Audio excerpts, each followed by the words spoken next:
मालदीव विवाद पर फारूक अब्दुल्ला का बयान। मालदीव, इंडियन आर्मी और चीन पर क्या बोल गए फारूक। मोदी सरकार पर भी क्या बोले अब्दुल्ला। मालदीव विवाद फिलहाल थमता नहीं दिख रहा है। मालदीव विवाद में हर तरफ से बयानबाजियों का दौर जारी है।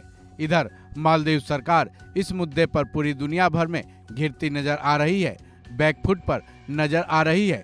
मालदीव में सियासी संकट आने की बातें भी चल चुकी हैं। इन्हीं सब के बीच नेशनल कॉन्फ्रेंस पार्टी यानी एनसीपी के सांसद फारूक अब्दुल्ला का भी बड़ा बयान आया है। अब्दुल्ला ने अपने बयान में हिंदू मुस्लिम, नेपाल, पाकिस्तान, बांग्लादेश और मालदीव में चीन की बढ़ती दखल और उनको दूसरे देशों के प्रति भड़काने की प्रवृत्ति की बात कही है। साथ ही इंडियन आर्मी के उस काम की भी जमकर सराहना की है जब मालदीव संकट में था और इंडियन आर्मी ने मालदीव में जाकर उसकी मदद की थी। साथ ही अब्दुल्ला ने भारत सरकार के बारे में भी बड़ी बात कही है। सुनिए फारूक अब्दुल्ला ने मालदीव कंट्रोवर्सी पर क्या क्या कहा है। वो लक्षद्वीप की कंट्रोवर्सी को आप कैसे देखते हैं, जो कुछ लोगों ने अब स्टेटमेंट देना शुरू कर दिया मालदीव के नेताओं ने? देखिए, मैं क्योंकि मालदीव जानता नहीं हूँ, मैं कभी गया नहीं हूँ। हिंदुस्तान हर वक्त मालदीव की मदद में गया है। मैं जानता हूँ जब वहाँ पे वो शैतान आए थे जिनने कब्जा करने की कोशिश की थी, आप सबको याद होगा, तब कौन गया उनको बचाने के लिए? भारत की फौज गई और जो है उनको उन बदमाशों को निकाल दिया। भारत की फौज वापस आ गई। यानी कि उन्होंने जमीन पे कब्जा किया, उन्होंने कहा हमने अपना काम कर दिया, अब वापस जा रहे हैं। आज जो ये कंट्रोवर्सी हो रही है, मुझे ये समझ नहीं आती ये क्यों हो रही है, क्या वजह है? क्या इस वजह से है क्योंकि भारत में जो नफरतें पैदा हो रही हैं हिंदू और मुसलमानों में, क्या ये वजह हो सकती है? मैं नहीं जानता। मैं मालदीव गया नहीं हूँ। ये समझता हूँ कि ये फॉरेन मिनिस्ट्री जो हमारी है वही इसका बता सकती है देश को कि वजह क्या है जिसकी वजह से ये हो रहा है। चाइना का लगता है। देखिए, चाइना का इन्फ्लुएंस तो हर जगह बढ़ रहा है।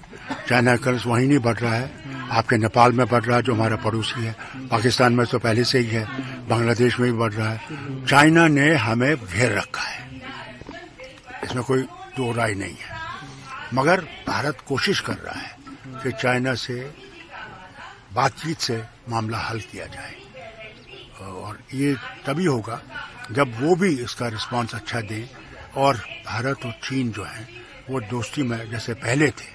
आपको याद होगा जब पंचशील बना था नेहरू के वक्त में, उसमें चौ एन लाई थे जो एक सतून थे। मगर फिर जब वो वॉर हो गई, वो 60 की या 61 की, तो उसने फिर हमारी धाड़ें डाल दी।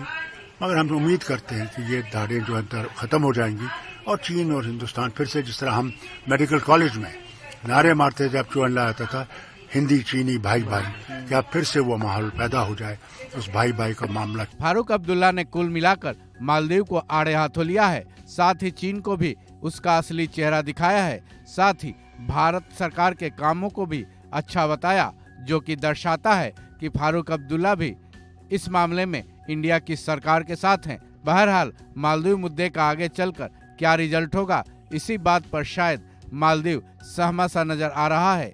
इस खबर में बस इतना ही। बाकी अपडेट्स के लिए जुड़े रहें वन इंडिया हिंदी के साथ।